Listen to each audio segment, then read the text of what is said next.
¿A quién fue escrita? Bueno, para que lo tengan en su mente, yo les voy a decir, Pablo no escribió la carta a los romanos. De tal manera que pon atención, Pablo no escribió la carta a los romanos. Yo te lo voy a mostrar ahorita. Ok. ¿A quién le escribió la carta? El que escribió la carta, ¿a quién iba dirigida? ¿Cuándo fue escrito? ¿Por qué fue escrita esa carta? ¿Y cuál es el mensaje o qué es su mensaje principal? ¿Quién escribió el libro?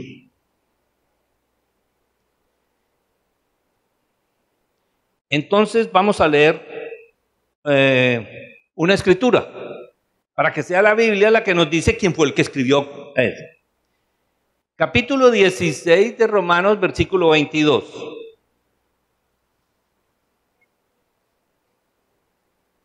¿Qué dice? ¿Quién escribió la carta a los romanos? Tercio. ¿Y quién era Tercio?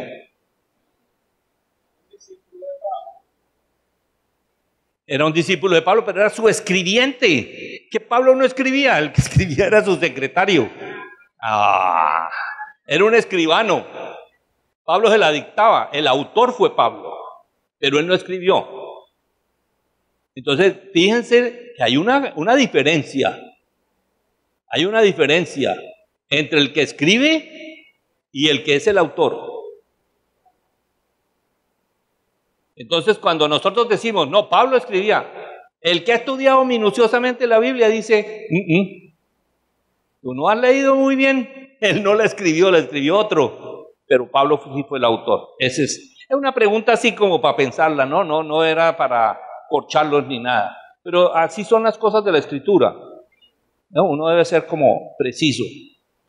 Y había una costumbre entre los griegos, porque recuerden que esta carta estaba dirigida a los gentiles, y Pablo tenía una gran, es decir, no Pablo, sino la región, el Imperio Romano, aunque era latino, tenía una gran influencia de los griegos.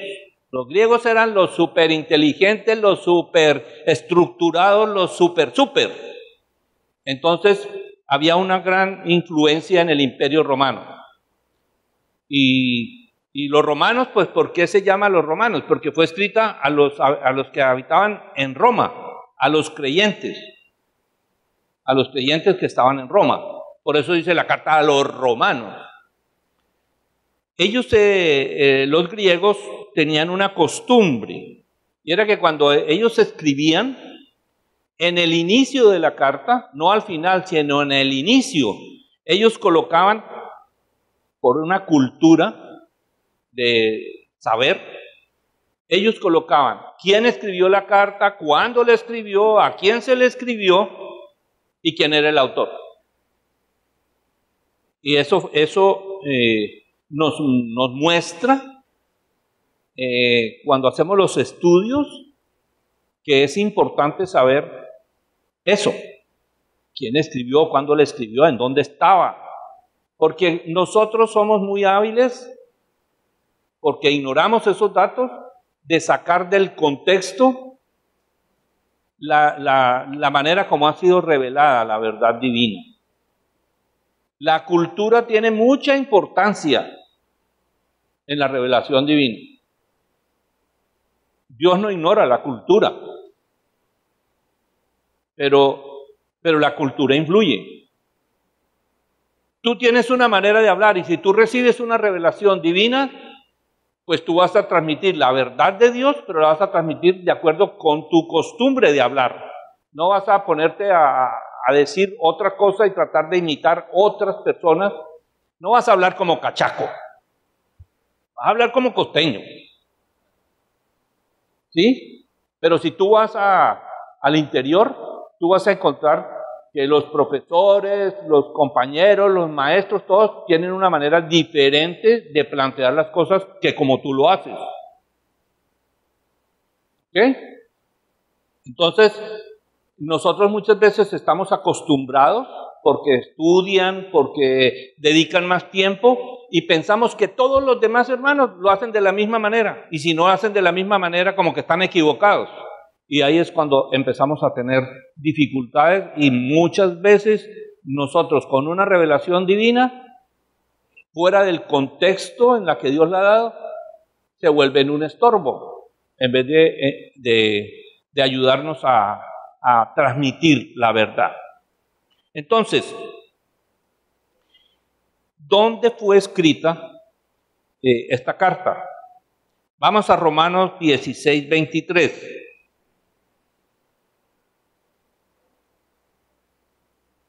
Os saluda Gallo. Gallo era otro discípulo y otra persona importante en la vida de la iglesia. Hospedador mío y de toda la iglesia. ¿Dónde estaba hospedado Pablo? En la casa de Gallo. Y permaneció 3 meses. Durante ese tiempo escribió la carta. ¿Y en dónde estaba?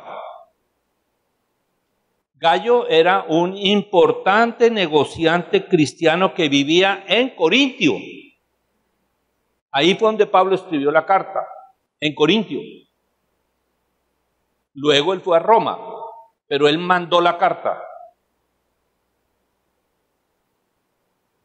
¿Alguien se acuerda cómo llegó la carta a Roma? ¿Ah? No, por Timoteo no fue por una mujer. Y les doy otra clave, era una diaconisa de la iglesia. Y era de la iglesia de Cencrea. No, Priscila y Aquila, que era una pareja que fueron instructores de Pablo, eran negociantes en una ciudad cercana. Febe, la diaconisa de Cencrea, o una de las diaconisas de Cencrea. Esa era una mujer importante, era una mujer, una comerciante, tenía lana, billuyo. Ok. Febe. F-E-B-E. Febe. Bueno, otro datito importante es, ¿cuánto conocemos de Pablo? ¿Quién era Pablo? Sí, un gran apóstol, por supuesto. Voy a decirles algo, y yo comparto esa opinión. Eso no es doctrina, pero voy a decir una opinión. Después del Señor Jesucristo, la persona más importante que influenció la iglesia se llama Pablo de Tarso. Así lo registran, hay varios registros.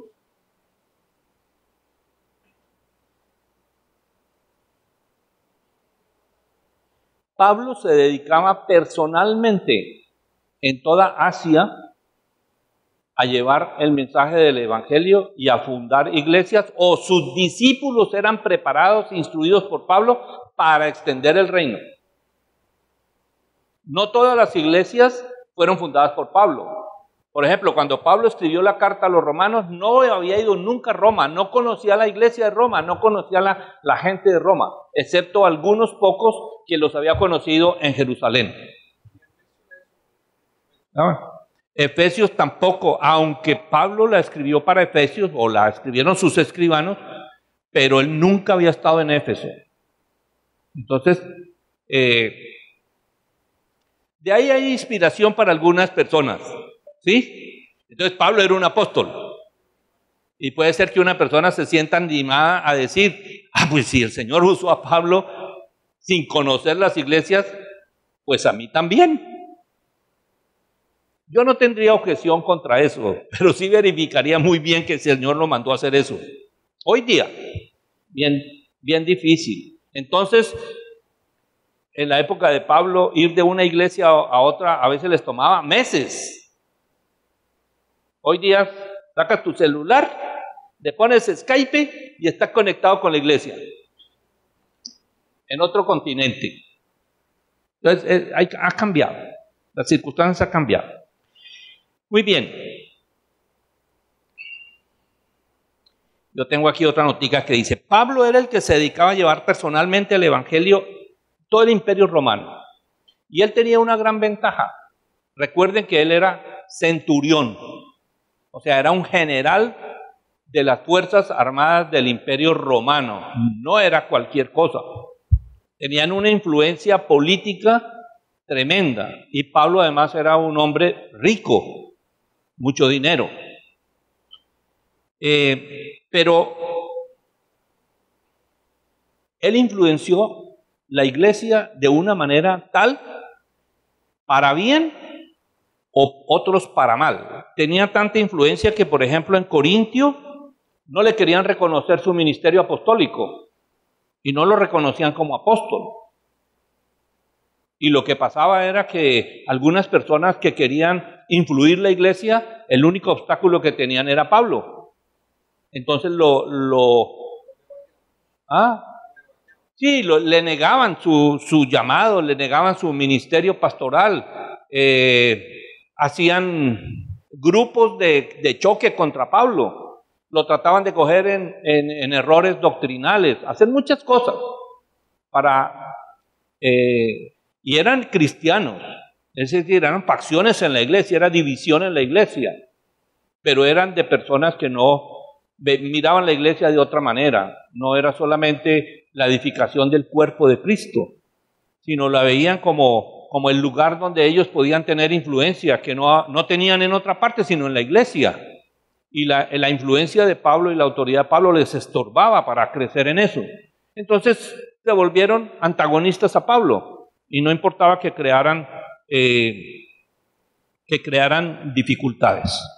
¿Por qué Pablo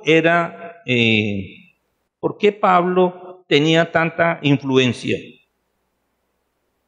Habían varias razones.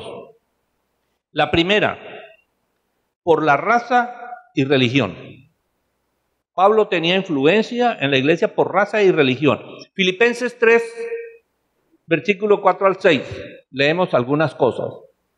Aunque yo tengo también de qué confiar en la carne, si alguno piensa que tiene de qué confiar en la carne, yo más. Circuncidado al 8º día, como judío, del linaje de Israel, de la tribu de Benjamín, hebreo de hebreos, en cuanto a la ley, fariseo, en cuanto a celo, perseguidor de la iglesia, en cuanto a la justicia que es en la ley, irreprensible.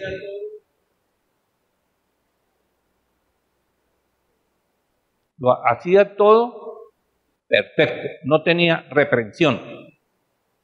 Eso nos muestra el carácter de Pablo. Era una persona estructurada en la disciplina del conocimiento por los griegos. Él también, como judío, fue a la mejor universidad judía, que era la escuela de Gamaliel. Y los que salían de la escuela de Gamaliel eran los super.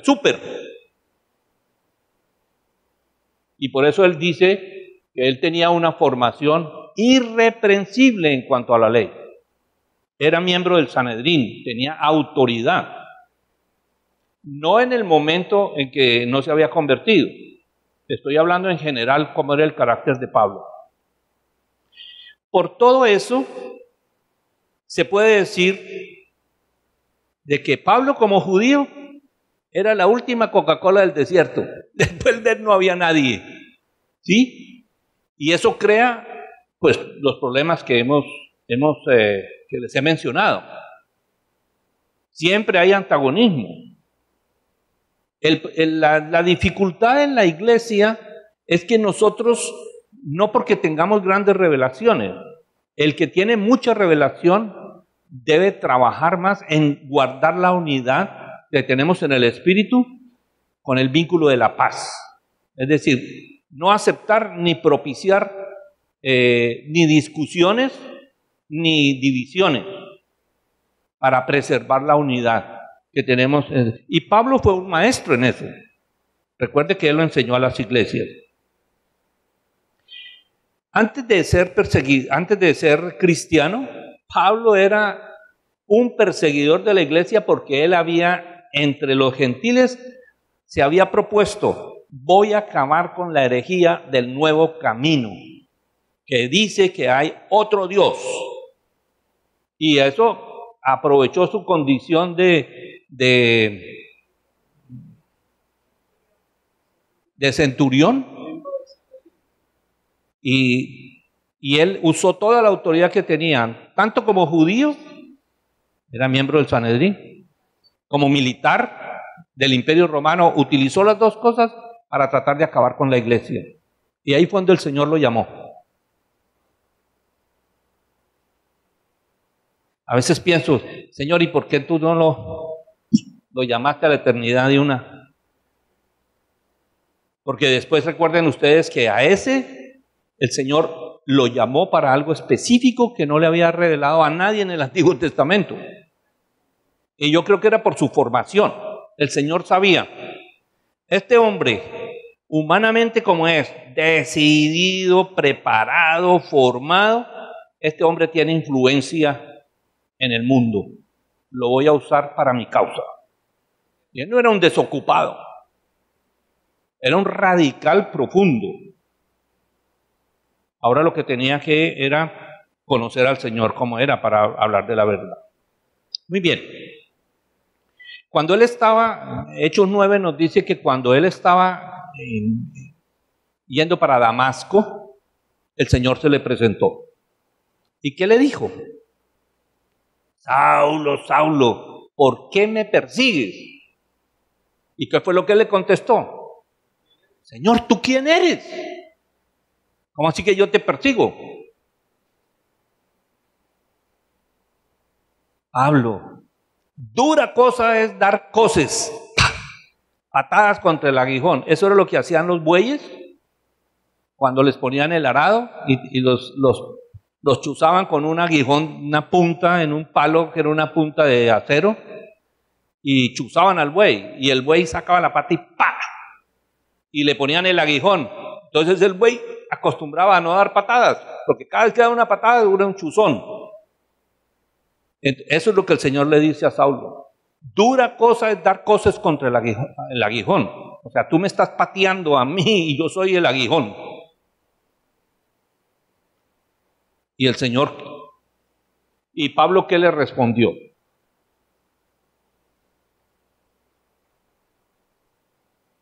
¿Qué le respondió al Señor cuando el Señor le dijo, yo soy Jesús a quien tú persigues en todos los que están persiguiendo? ¿Me persigues es a mí? Pablo, ¿qué le dijo? Señor, ¿qué quieres que yo haga? ¿Qué quieres que yo haga? Esa fue la clave para Pablo. Y la misma clave para nosotros cuando el Señor, no sé cómo hemos llegado al Evangelio, pero la mayoría de los cristianos que yo veo que hacen su decisión, dicen, Señor, en el nombre de Jesús yo te pido que tú hagas 1, 2, 3, 4, 5, 6, 7, 10, 20 cosas. Pero no dicen lo primero es, Señor, tú me diste la vida eterna, ¿qué quieres que yo haga?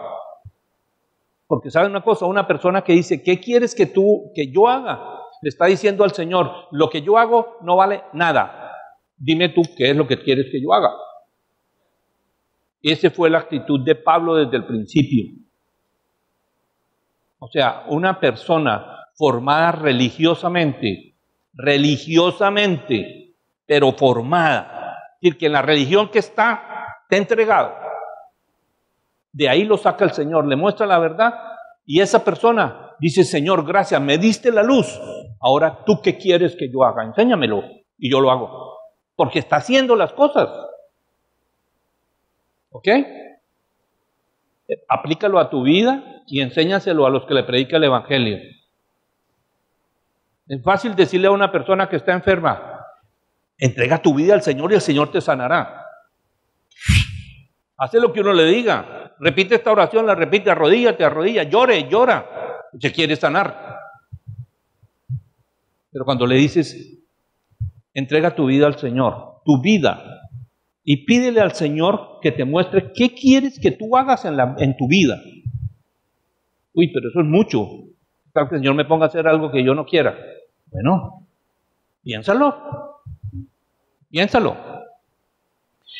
Lo segundo, Pablo por cultura.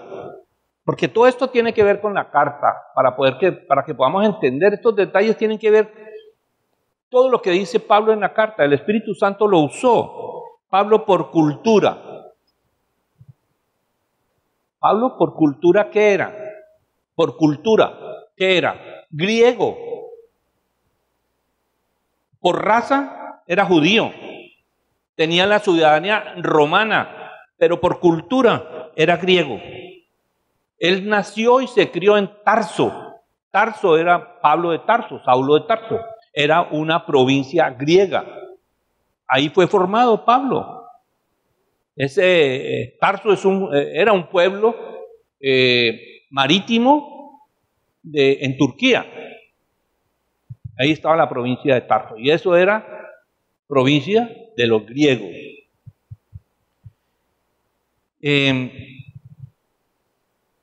Pablo cuando estaba escribiendo la carta estaba en Corinto. Y Corinto estaba influenciado por los griegos. Entonces él se estaba moviendo en el agua, como pez en el agua. Ahora, los que estaban influenciados por Corinto eran tenidos como personas muy cultas. El que hablaba griego es como el que habla hoy es inglés. Tenía acceso a cualquier cultura y a cualquier parte del mundo. Hablaba griego. Y ese es uno de los idiomas del Nuevo Testamento, el griego. Hoy no tiene esa influencia, pero entonces sí, nosotros debemos saber que, como les dije antes, Grecia y todas las provincias de Grecia, y especialmente Tarso, era considerada una región universitaria, o sea, donde la gente se formaba en la ciencia. Tenía una de las bibliotecas más grandes del mundo entonces. Y esos eran los libros de estudio de Tarso, de Pablo.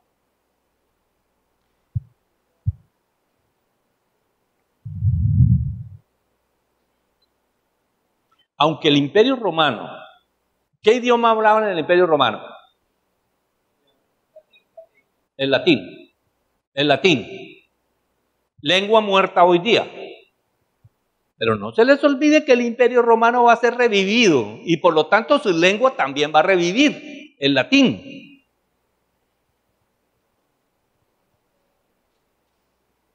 El latín sí, porque es un idioma romance. Nuestro castellano tiene raíces griegas y raíces latinas. Por eso el derecho romano con los que nos gobiernan nuestros gobernantes es un derecho en donde los vocablos de la ley están en latín. Tenemos aquí un hombre bien interesante, que es un magistrado de la corte, es el doctor Edgar Barros. Si usted lee un escrito del doctor Edgar Barros, tiene 9,000 citas en latín. Cierto que tiene que tener un diccionario, y eso que es un abogado. Pero porque así es la ley. Y saben que entre los magistrados, los que tienen esa costumbre y dominan el latín para hacer las citas de las leyes en latín, son considerados en nuestra patria personas muy cultas en la ley. Y ese es uno de nuestros hermanos en la iglesia, muy culto. Nosotros a veces hacemos chistes aquí entre los dos, cuando nos ponen, le digo yo, hermano, saca el diccionario para poderle contestar al doctor Edgar, porque imagínense lo que nos escribe. Ok, son anécdotas, pero para que sepamos nosotros el trasfondo. Lo tercero, en cuanto a la política. Entonces, estaba influenciado por 3 culturas: la raza y la religión, la cultura donde se formó y la política. La política es una cultura. Los políticos tienen su propia cultura, así como los cristianos tenemos nuestra propia cultura y usamos vocabularios y cosas que solamente la entendemos entre nosotros. Cuando le hablamos a otras personas, nuestros dichos y nuestras maneras de hablar entre cristianos, los otros a veces se quedan como que, ¿y de qué me está hablando? Entonces, cuando predicamos el evangelio con tantos modismos cristianos, la gente se sacude la cabeza porque no entiende de qué le estamos hablando. Nosotros sí sabemos de qué estamos hablando, pero ellos no. Bueno, Pablo políticamente ejercía su ciudadanía romana y tenía la política del Imperio Romano. Entonces, siendo ciudadano romano, y tenemos muchas anécdotas. Por ejemplo, cuando lo pusieron preso, algunos de sus captores no sabían que él era romano y le aplicaron la ley, que no se le podía aplicar ni a un ciudadano romano y muchísimo menos a un centurión. Y cuando en alguna oportunidad él y Silas dijeron, nosotros somos ciudadanos romanos, todo el mundo tembló. ¿Por qué? Los habían castigado. Y para el que infligía un castigo a un ciudadano romano y mucho más a un centurión, la pena era pena de muerte. Pablo había podido decir, le aplican la ley a ese que me castigó, yo soy centurión, y los habían matado. Nunca dijo eso. Lo único que le dijeron los carceleros a él fue, te dejamos libre, vete de aquí. Y no digas nada, vete de aquí y no digas nada. Estaban aterrorizados, sabían que les cortaban la cabeza. Entonces, Pablo estaba influenciado por todas estas cosas, pero Pablo no usaba su poder que tenía, no lo usaba. Él siempre confiaba en lo que Dios hacía. Él no se movía por lo que él podría hacer. A veces nosotros tenemos la tentación de ayudar a Dios a hacer las cosas a nuestra manera y es cuando le embarramos. Y es más fácil lo que yo estoy acostumbrado a hacer y mi pensamiento con el cual estoy formado es más fácil que buscar la dirección de Dios. Y somos desesperados. Yo uno de ellos. Yo quiero hacer las cosas ya. Y muchas veces uno se encuentra haciendo con que, miércoles, pero yo estoy haciendo algo, no está mal, pero no estoy seguro que sea la voluntad de Dios, ni el momento de Dios. Y ahí es cuando pasan las cosas. Muy bien. Lo que pretendo con todo esto es que nosotros sepamos que la carta escrita a los romanos tiene una influencia hebrea, griega y romana. Y así la tenemos que leer. Y debemos saber cuándo está hablando, a quién está hablando, por qué está hablando. Porque Dios usa la cultura para su revelación.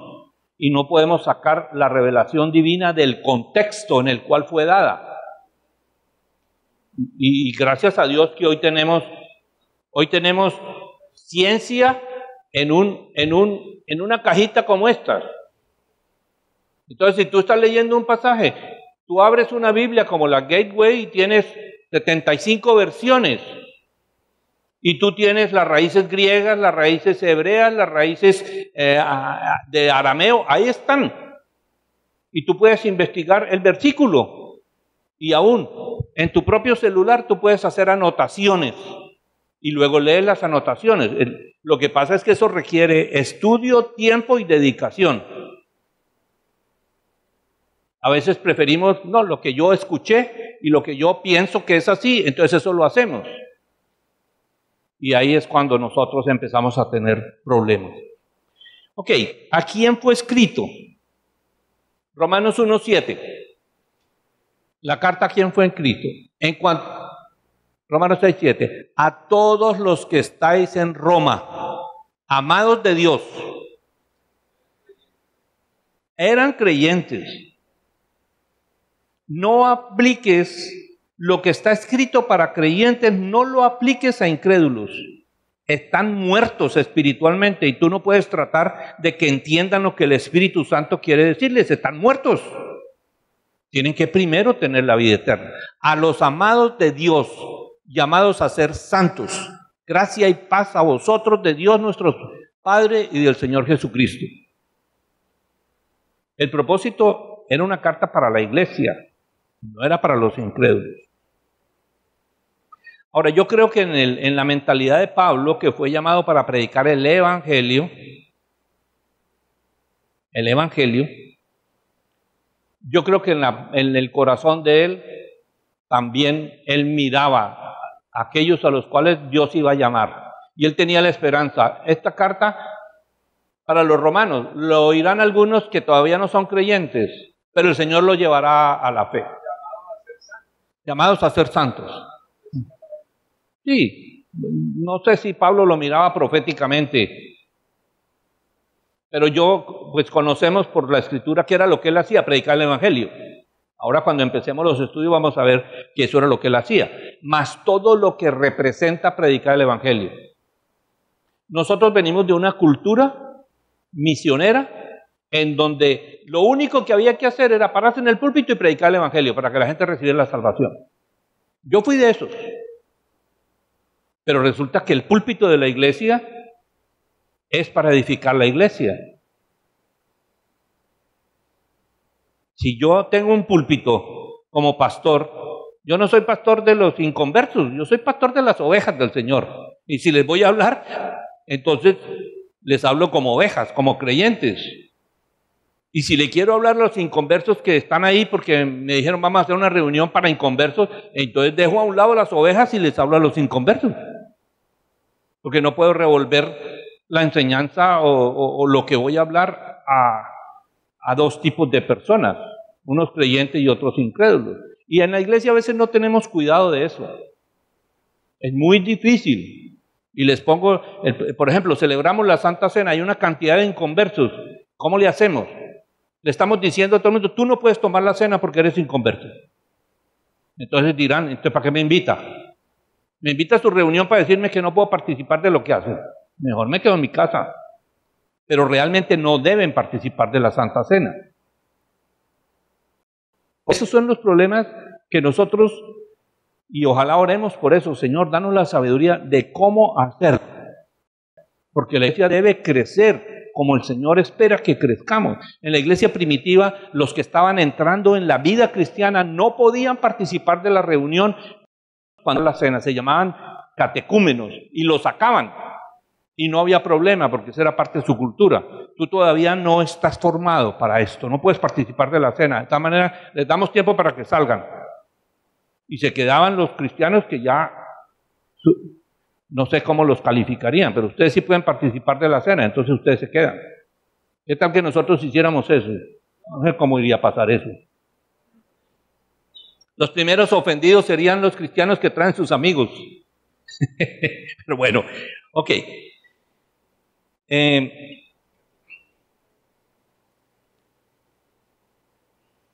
Como mencioné, Pablo nunca había estado en Roma. Por lo tanto, en otras cartas que estaban dirigidas a la iglesia, él tenía conocimiento de la iglesia o había fundado la iglesia. En esta carta a los romanos, no. Solamente conocía a unos poquitos. Eran personas conocidas que no sé si las había conocido o en Jerusalén o en Corintio o en otro lugar y que se habían ido a vivir a Roma. Pero él realmente no conocía la iglesia. Eran unos pocos. ¿Cómo harían esta iglesia? Por el contexto de la carta, uno ve que ellos se reunían en las casas. ¿Y qué se reunían en las casas los cristianos? Pues por lo menos oraban, partían el pan, se enseñaban unos a otros, o sea, predicaban. Y me imagino que en las mismas casas, pues tomaban la decisión de compartir el evangelio a otros que no se reunían con ellos. Porque si no, la iglesia, ¿cómo iba a crecer? Entonces, Pablo está escribiendo, como apóstol que era, está escribiendo a una iglesia que está dentro de como era gentil, y él había sido llamado apóstol para los gentiles, él sentía su responsabilidad como ministro del Señor encargado con eso. Entonces, él preparaba. Y lo segundo, porque él quería ir a Roma. Desafortunadamente o afortunadamente para la iglesia, cuando él quiso ir a Roma, el Señor no le permitió, cambió los planes. Y él finalmente llegó a Roma, pero llegó a Roma ¿cómo? Con cadenas. Él no llegó con libertad. Luego, como era un centurión, entonces él pidió tener acceso al César. y le dieron un plazo. ¿Alguien se puede acordar cuánto plazo le dieron? ¿Ah? 3 años. No se queje cuando en la EPS le dan una cita para dentro de 2 meses. No tiene nada que ver. Hueseras. Ok. Pastor, ya sé. Ok. Pero ¿qué hizo Pablo durante esos 3 años?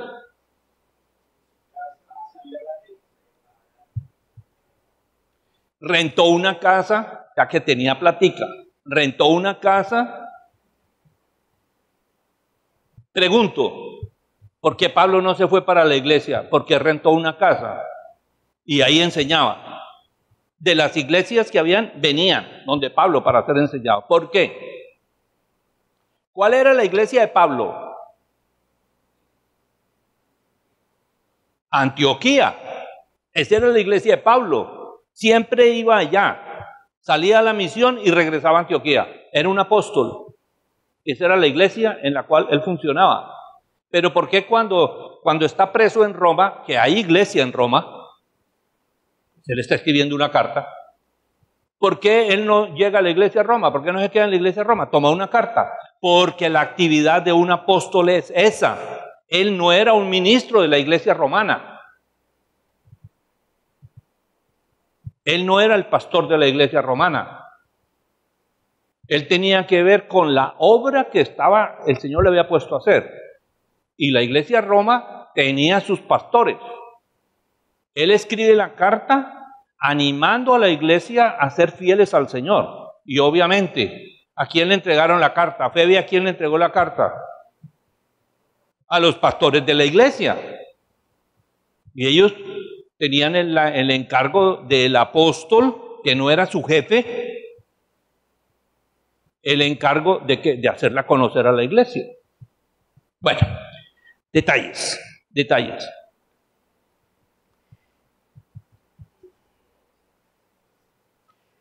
Cuarto punto. ¿Por qué escribió Pablo esta carta? ¿Ustedes se acuerdan los 5 puntos que dijimos que íbamos a contestarnos? Ok. Entonces ¿por qué fue escrita? Pablo escribió esta carta por 3 razones. La primera razón era una razón personal. Capítulo 1, versículo 11 al 13.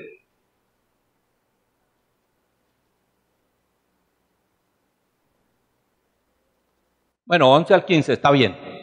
Porque deseo veros para comunicaros algún don espiritual, a fin de que seáis confirmados. Digamos, esto es, para ser mutuamente confortados por la fe que nos es común a vosotros y a mí.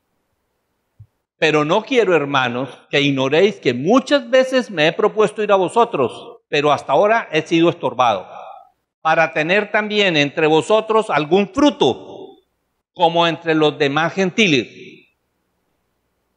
A griegos y a no griegos, a sabios y a no sabios, soy deudor. Y el versículo 15, ya está. Así que en cuanto a mí, pronto estoy a anunciaros el evangelio también a vosotros, que estáis en Roma. ¿Qué es el evangelio de Dios? Buenas noticias. No es solamente la salvación, queridos hermanos. Nosotros tenemos que cambiar nuestra mentalidad cuando hablamos del evangelio. Las buenas noticias de Dios incluyen la salvación, por supuesto, pero incluye el discipulado. Es transferir a otros lo que tenemos del Señor. Todo lo que yo os he enseñado, ministrenlo a los otros. Bautícenlos. O sea, incorpórelos a la iglesia, háganlos parte de la iglesia. Entonces, eso es lo que Pablo les dice a ellos. Pero aquí hay varias frases interesantes. Él les dice, os quiero confirmar. ¿Confirmar en qué? En la fe. Pero él les dice otra cosa. Yo quiero y tengo el propósito de poderles entregar una administración del Espíritu Santo que incluye dones para ti. Dones para ti.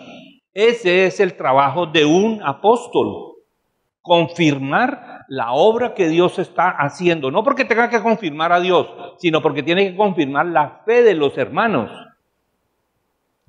Y para eso los hermanos, para crecer en la fe, tenemos que ejercitar los dones que el Espíritu Santo nos ha dado. Y Pablo quería con él mismo, él ver cómo se funcionaban. Él quería como apóstol ver cómo era el orden en la iglesia. ¿Qué era lo que hacían primero, segundo y tercero? ¿Por qué? ¿Porque él era el jefe? No, señores. Porque él tenía un ministerio que la iglesia necesita. Cuando la obra del Señor crece, necesitan los apóstoles. Los pastores no son los que tienen que salir corriendo a ver qué están haciendo en la iglesia que fundaron. Ahí están los apóstoles. Muchas veces los acompañan los profetas. ¿Por qué? Porque el profeta habla de la obra de Dios. El apóstol está confirmándola. Pero el profeta habla, ¿de qué habla? De la iglesia. ¿Qué es lo que le interesa a la iglesia? ¿Por qué? Porque los dos van a volver de donde fueron enviados.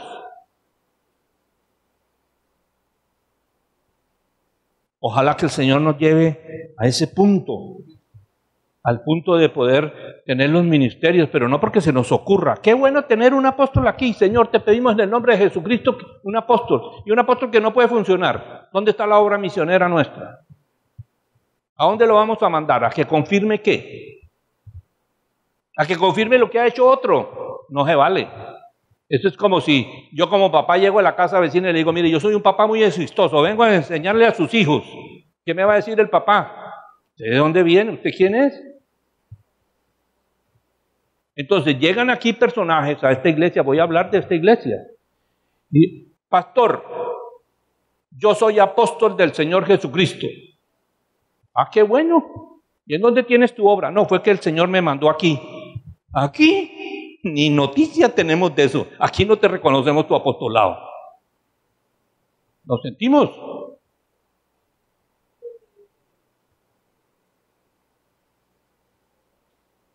En la iglesia hay un orden que Dios mismo estableció. El Señor puede traer una persona que el Señor sabe que lo establecerá como apóstol y lo forma en la iglesia. ¿Cómo podrán dos andar juntos en la obra si no están de acuerdo? Entonces llega el apóstol que generalmente llega con la idea de que yo soy superior al pastor. Yo tengo más jerarquía, el pastor debe someterse a mi autoridad espiritual. ¿Quién dijo eso? ¿En dónde está en la Biblia? Nosotros particularmente no reconocemos ni las apóstoles y mucho menos las apóstolas. Porque ya se les pasó la goma a algunos movimientos movidos por hombres, no eran ni siquiera por mujeres. De las pastoras, ya les pareció poquito, ahora hay que ponerlas a nivel de apóstolas. Conozco apóstolas en Bogotá. Verdad, no les estoy diciendo una cosa como chiste ni como burla. Estamos cayendo en un desorden. Nosotros en esta iglesia tenemos pastor y yo sabemos que fuimos formados por el Señor para establecer una iglesia donde el orden divino se vea y se manifieste en los siervos que el Señor levanta para que estén preparados para la obra del ministerio, la cual Él los llamó. Él los llamó. Él los llamó. Todos. Mujeres tienen su lugar en la obra de Dios. Hombres tenemos un lugar en la obra de Dios, pero con el orden. Bueno, la predicación no es sobre el orden de Dios, pero es que me emociona porque soy pastor. Ok. Entonces él estaba anunciando dos cosas. Yo quiero estar con ustedes, quiero conocerlos, lo primero. Lo segundo, él estaba anunciando su visita. Ya había decidido, había hablado con el Señor, ya había decidido ir a Roma. Y tenía intenciones. O sea, él es cortés con la iglesia. Les dice claramente lo que quiere hacer. ¿Qué podría esperar? Que le contestaran, no, no te recibimos aquí. Tu ministerio no lo reconocemos. Así como los corintios le decían. No le dijeron eso. Lo recibieron. La segunda razón que él tenía era una razón educacional. Él quería repasar y ser testigo de que claramente la iglesia comprendía el significado y la base de la vida cristiana. Quería estar seguro de eso como apóstol que era, no quería más. Bueno, tenía otra intención, que la tengo que decir porque no la puedo pasar por alto. En el capítulo 15 de Romanos, versículo 15, dice así que en cuanto a mí, el 15. Romanos 15, versículo 15. 15. Así que en cuanto a mí, okay. Romanos 15. A lo mejor me lo salté y no se lo di, estaba ya batallando.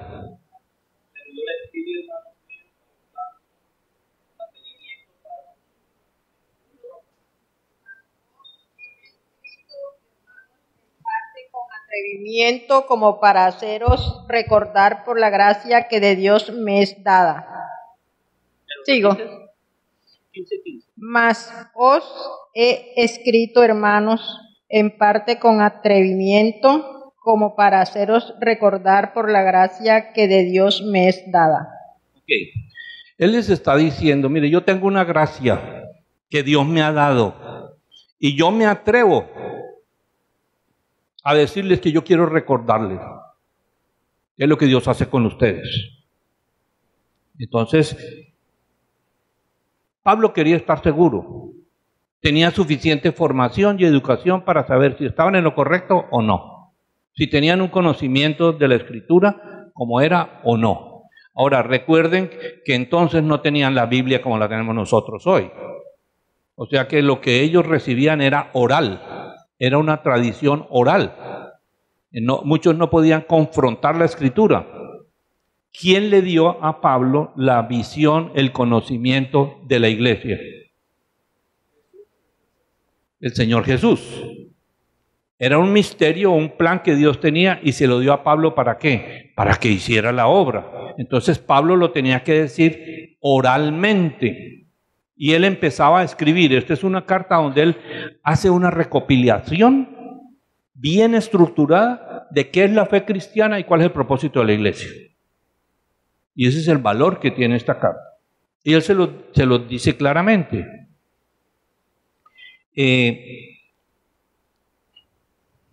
Por eso yo les decía al principio que la carta a los romanos es como la carta así como hace uno en las empresas, que dice, tiene una constitución o unos estatutos. Romanos es eso para la iglesia. Como unos estatutos, donde Dios dice cómo quiere que la iglesia funcione. Pablo estaba escribiendo realmente la constitución de la vida cristiana, donde todos podemos leer, y él nos recuerda las verdades doctrinales básicas de la vida cristiana. Es por eso que tiene importancia. Entonces, una razón personal, una razón educacional, una razón financiera. Pablo tenía una razón financiera. No era en su beneficio personal, pero él tenía una razón financiera para ir a la iglesia de Roma. Esta carta fue para levantar fondos para la obra misionera. ¿Y quién era el que se iba a beneficiar de eso en cuanto a misión? Él. Un apóstol recibe las finanzas que necesita de las iglesias para hacer la obra que Dios le puso a hacer. Pablo no les esconde esto. ¿Qué era la intención que tenía Pablo? Estar en Roma y pasar a España. ¿Por qué él tenía eso en su corazón? Pues se lo puso el Señor. Lo único que sabemos en la historia es que aparentemente Pablo nunca pudo llegar a España. O sea que no cumplió eso. Capítulo 15, versículo 22. Por esta causa me he visto, porque había sido encarcelado, etc. Me he visto impedido muchas veces de ir a vosotros. Muchas veces. Déjenme, yo leo 15, 22.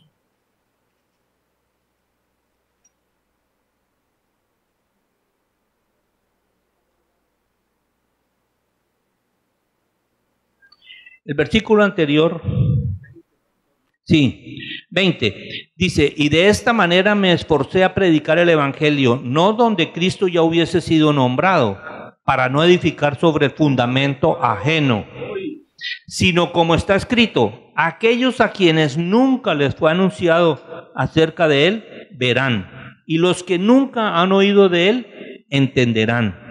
Por esta causa, quiero ir a predicar el evangelio donde nadie lo ha escuchado. Voy a ir a España a predicar el evangelio. Por esta causa me he visto impedido muchas veces de ir a vosotros, porque quiero predicar el evangelio donde otros no lo han puesto el fundamento.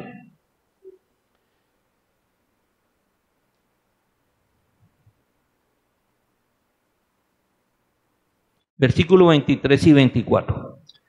Pero ahora, no teniendo más campo en estas regiones y deseando desde hace muchos años ir a vosotros, cuando vaya a España, iré a vosotros porque espero veros al pasar y ser encaminado allá por vosotros una vez que haya gozado con vosotros. ¿Qué significa eso de ser encaminado? Enviado. Y ahí es cuando Pablo dice, yo quiero ir a España y quiero ir a cumplir lo que el Señor me mandó. Pues no tengo recursos. He invertido todo lo que tenía para la obra. Yo espero que ustedes me encaminen después de haber estado con ustedes y haber disfrutado y gozado con ustedes. Esa era una ofrenda misionera para poderla cumplir. El apóstol tiene derecho a eso. Muy probablemente. Pablo había practicado en otras iglesias que él había fundado. Él hizo un viaje donde recogió dinero para llevárselo a Jerusalén, que era una iglesia que se había empobrecido porque cometió errores en la administración del dinero. Ok, bueno, él tenía una causa que era una razón financiera.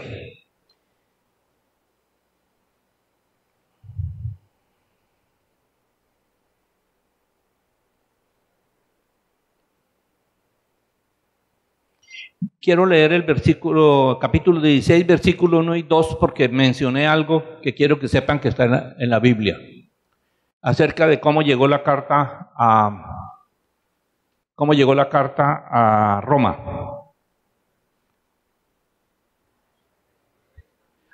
Os recomiendo además nuestra hermana Febe, la cual es diaconisa de la iglesia en Cencrea. Esa fue la persona que llevó la carta a los romanos. Y esta hermana era una hermana poderosa económicamente, y ella ayudaba también a Pablo económicamente para cumplir su ministerio como apóstol. Él dice, quiero que la recibáis en el Señor, como es digno de los santos, y que la ayudéis en cualquier cosa en que necesite de vosotros, porque ella ha ayudado a muchos y a mí mismo. Entonces, Febe, que era viuda, era una mujer rica, viuda, que tenía buenos negocios en Roma, precisamente. Ella fue la encomendada y era miembro de la iglesia en Roma. Esa era de las pocas personas que Pablo tenía contacto con miembros de la iglesia en Roma, Febe, y por eso mandó con ella la carta. Ella fue la que entregó la carta a los pastores en la iglesia. Muy bien. ¿Cuál es el mensaje? Voy a aprovechar los minutos que tengo, pastor, y le voy a introducir el primer estudio. ¿Cuál es el mensaje de esta carta? El mensaje de esta carta es el Evangelio. Recuerden, el Evangelio no es todo el mensaje de las buenas noticias. Las noticias de la iglesia es maravillosa. Es parte de las buenas noticias de Dios. Pero el Evangelio, que significa evangelio, son buenas noticias. El Evangelio habla, lo primero que tiene que hacer es, ¿y cómo hace para nacer una persona como hijo de Dios? Eso es todo el misterio del Evangelio. En la carta, en el primer capítulo, nosotros podemos encontrar varias cosas. Primero, bueno, ya dije que la carta había sido escrita por Gallo y ya está ya leímos los versículos, de tal manera que me anticipé. Pero el tema de la carta es el Evangelio y las bases de la vida cristiana, que es desarrollar la iglesia, por supuesto. En el versículo 1 dice eso, versículo 1 de Romanos, capítulo 1, versículo 1. Pablo, siervo de Jesucristo, llamado a ser apóstol, apartado para el Evangelio de Dios. Esta palabra evangelio es mencionada en 3 lugares más en esta carta. El versículo 9, Romanos 1:9.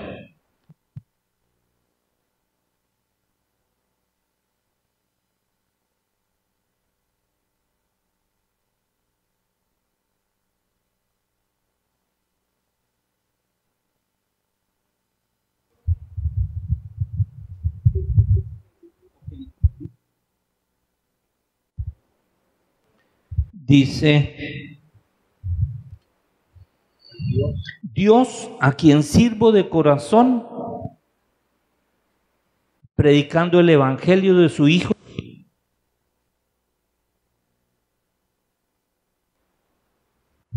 me es testigo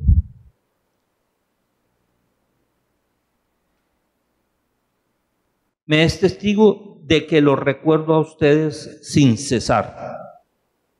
El versículo 15 vuelve y menciona el Evangelio. De allí mi gran anhelo de predicarles el Evangelio también a ustedes que están en Roma. Y el versículo 16 es la tercera vez, o sea, por cuarta vez nombra el Evangelio. A la verdad no me avergüenzo del Evangelio, pues es poder de Dios para la salvación de todos los que creen, de los judíos primeramente, pero también de los gentiles. El Evangelio, buenas noticias de parte de Dios.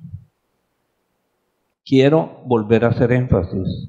Muy buena noticia saber Dios te ama y te quiere dar vida eterna. Pero además el Evangelio incluye y tiene para ti un propósito.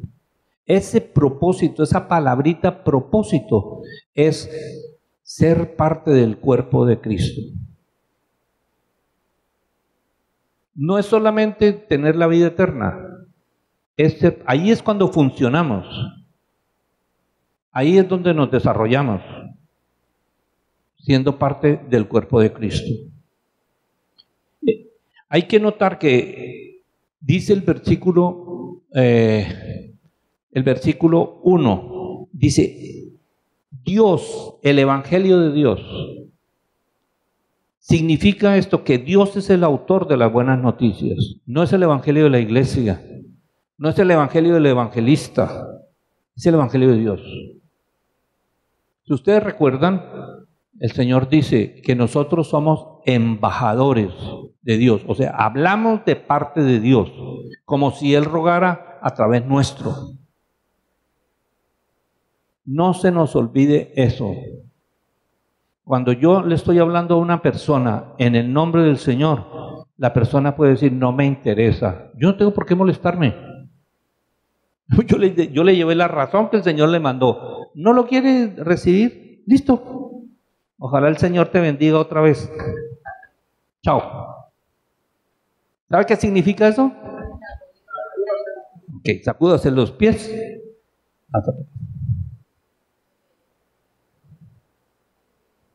No tengo ni arte ni parte en ese trato, es entre él y Dios. Pero ¿qué pasa si él dice sí? ¿Cómo es eso? Entonces le explicamos cómo es que se cumplen las buenas noticias de parte de Dios. O sea, Dios le da vida eterna. Ah, el Señor espera que yo haga otra cosa con él. ¿Qué es? Que le enseñe todo lo que el Señor me ha enseñado. Se lo enseñe. Que lo bautice. ¿Qué más?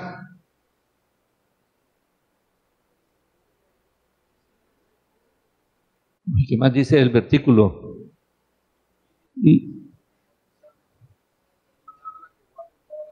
Ok. Y hacer discípulos de todas las etnias, bautizándolos en el nombre del Padre, del Hijo y del Espíritu Santo, y enseñándoles que guarden discipulado. Si no hay discipulado, ¿cómo pueden guardar lo que les enseñamos? Todas las cosas que yo les he mandado a ustedes. Y he aquí, yo estaré con ustedes hasta el fin. No es suficiente predicar el Evangelio. Esa es una parte de la buena noticia de parte de Dios. Segundo, el Evangelio de Dios fue prometido a través de los profetas del Antiguo Testamento. Una cosa es el Evangelio de Dios. Fue prometido por Dios desde el Antiguo Testamento. Voy a hacer dos citas, nomás que son obvias. Otra cosa es el misterio de la iglesia que nunca fue revelado, sino hasta después, a los santos profetas y apóstoles que el Señor estableció para ministrar a su iglesia. En el Antiguo Testamento eso no existía. Pero el Evangelio, las buenas noticias, sí las conocieron ellos. Por ejemplo, si leyéramos Deuteronomio capítulo 18, versículo 15. Deuteronomio capítulo 18, versículo 15.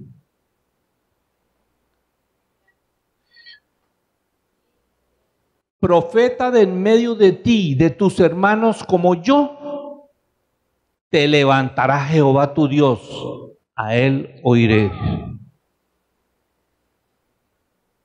Profeta de en medio de ti, de tus hermanos como yo, te levantará Jehová tu Dios, a él oiré. ¿De quién está hablando? ¿De quién? Del Señor Jesús, profeta de Dios. Es su ministerio. Él fue el que nos trajo las buenas noticias de parte de Dios, pero estaban anunciados. Hay otro. Segundo, Isaías capítulo 7, versículo 14. Ese nos toca más. Por tanto, el Señor mismo os dará señal. He aquí que la Virgen concebirá y dará a luz un hijo, y llamará su nombre, uno de los títulos del Señor Jesús. ¿Qué significa Emmanuel? Dios con nosotros. Eso está en Isaías, profeta del Antiguo Testamento. Sí conocieron que Dios tenía buenas noticias. Lo que nunca supieron era qué seguía después de recibir las buenas noticias. Era la iglesia. Esa se la reveló a los profetas del Nuevo Testamento para que la anunciaran. Esa es la buena noticia del profeta del Nuevo Testamento. ¿Qué es?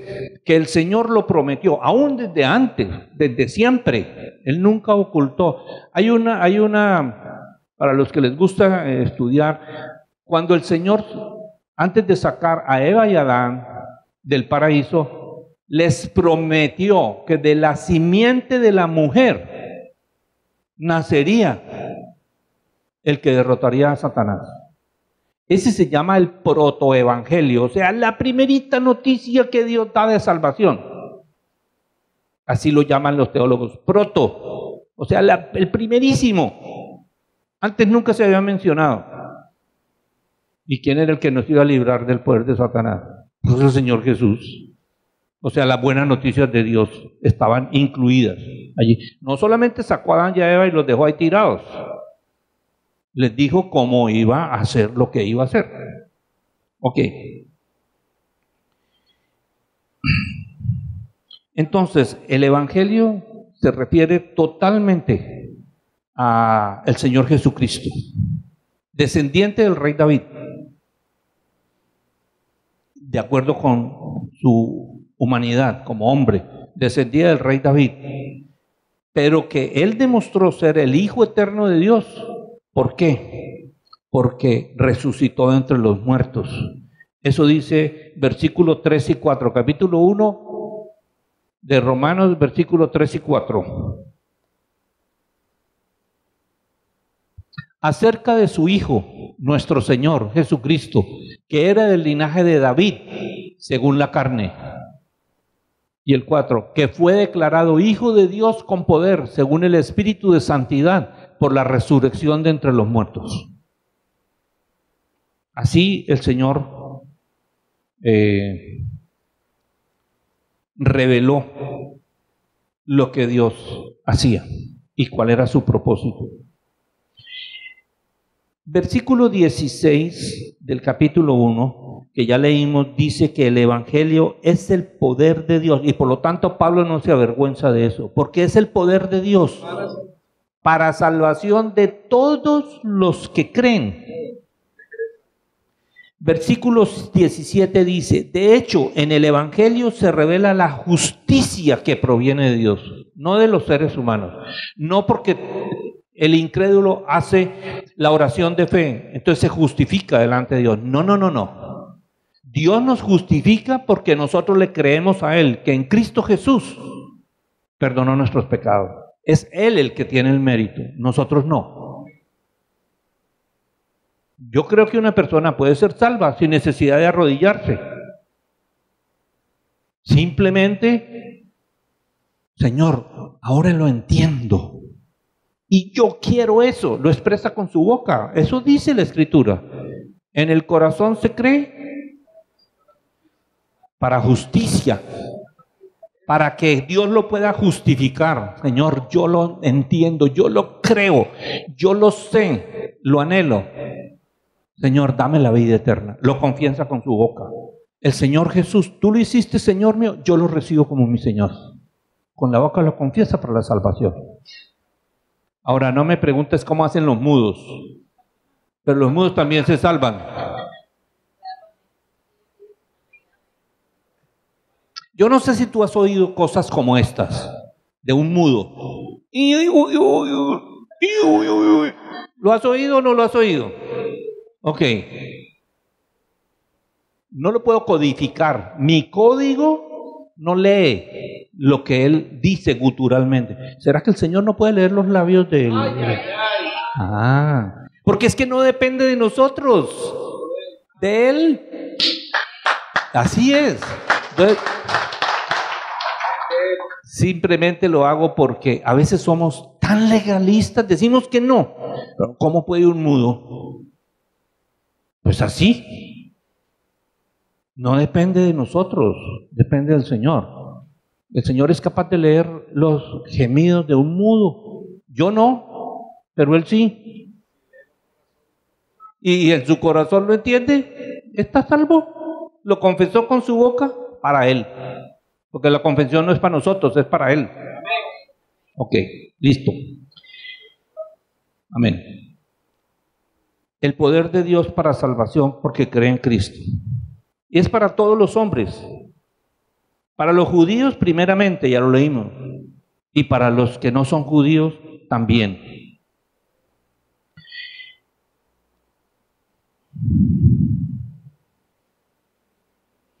Este es el corazón de la carta.